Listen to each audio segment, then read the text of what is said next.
মাঝির এমন কথা শুনে রৌদ্র তার শার্টের পকেট থেকে টাকা বের করে দেয়। রৌদ্র বলল, এই নাও টাকা, এখন চলো তো, দয়া করে, আমার ভীষণ দেরি হচ্ছে।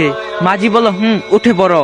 এরপর মাঝি ও রৌদ্র দুজনে খুঁজতে থাকে, কিন্তু কেউ খুঁজে পায় না। অনেক খোঁজাখুঁজির পর রৌদ্র দেখতে পায় একটু দূরে কি যেন ভেসে আসছে। রৌদ্র বলল, মাঝি ভাই, তোমার নৌকাটা একটু ওই সামনের দিকে নিয়ে যাও তো।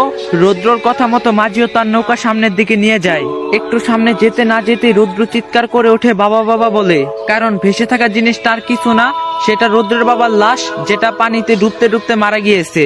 এরপরে রৌদ্র ও মাঝি দুজনেই লাশটি নৌকায় তোলে।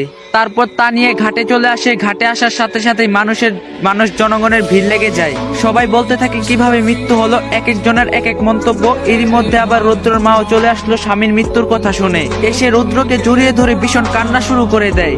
এক পর্যায়ে কিছু লোক রৌদ্রের মায়ের কান্না দেখে বলে, কত মানুষের জীবন নষ্ট করছে, আজ ওর জীবন এমন ভাবে শেষ হলো কেউ জানতেই পারলো না। আল্লাহ ছাড় দেয় কিন্তু ছেড়ে দেয় না।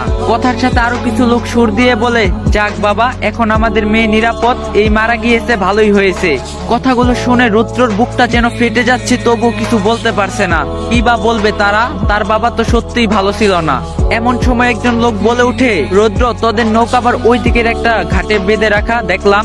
কথাটি শোনার সাথে সাথে রৌদ্রর বোঝার বাকি ছিল না, ওই মেয়েটি তার বাবাকে হত্যা করছে। আবার লোকটি বলে ওঠে, নৌকা যদি ঘাটে বাঁধা থাকে, তাহলে রৌদ্রর বাবা নদীর মাঝখানে মারা গেল কিভাবে? অন্যদিকে কুহেলিকার কানে ওই কথাটি যায় যে মাঝিটি মারা গিয়েছে। কুহেলিকার ফুপু কুহেলিকাকে ডাকলো। কুহেলিকা বলল, ফুপি বলো, শোন, তুই বাড়ি থেকে কোথাও বের হবি না, কারণ তুই যে মাঝিকে পানিতে ফেলে দিয়েছিস সে মারা গিয়েছে।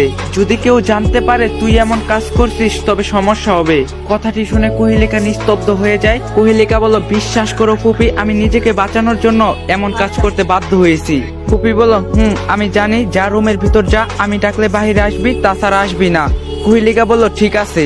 এই বলে কুহেলিকা রুমের ভিতর চলে আসে আর ভাবতে থাকে, ইস, আমি যদি তাকে ধাক্কা না দিতাম তবে লোকটি বেঁচে থাকতো। কি করলাম এটা আমি, ছি। তো গাইস, যদি নেক্সট পার্ট লাগে অবশ্যই কমেন্টে বলবেন, আর ভিডিওটা বেশি বেশি করে কপি লিংক করে দিবেন।